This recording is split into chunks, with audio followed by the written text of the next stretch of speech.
بسم اللہ الرحمن الرحیم۔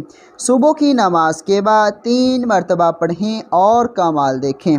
دوستو، آج میں آپ کو ایک بہت ہی پیارے سے کلمات پڑھنے سکھانے جا رہا ہوں۔ نبی اکرم صلی اللہ علیہ وآلہ وسلم نے فرمایا، جب تو فجر کی نماز پڑھا کر تو اپنی دنیا کے لیے 3 مرتبہ ان کلمات کو پڑھ لیا کر۔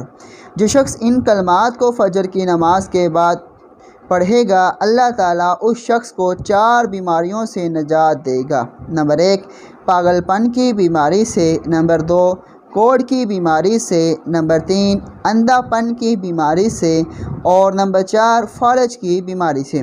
تو دوستو، آپ نے کوشش کر کے فجر کی نماز کے بعد 3 مرتبہ ان کلمات کو ضرور پڑھنا ہے۔ کلمات کیا ہیں؟ سبحان اللہ العظیم وبحمدہ ولا حول ولا قوة الا باللہ۔ اللہ تعالیٰ عمل کرنے کی توفیق نصیب فرمائے۔ آمین ثم آمین۔